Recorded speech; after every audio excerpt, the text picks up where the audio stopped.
पद्मनाभप्रियां देवीं पद्माक्षीं पद्मवासिनीं पद्मवक्त्रां पद्महस्तां वन्दे पद्मामहर्निशम् पूर्णेन्दुवदनां दिव्यरत्नाभरणभूषिताम्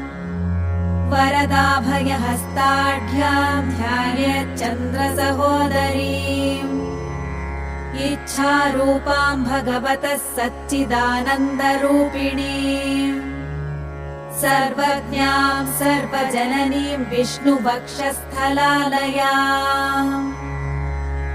दयालुमनिशं ध्यायेत् सुखसिद्धिस्वरूपिणीम्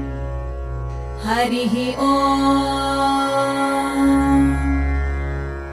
नित्यागतानन्तनित्यानन्दिनी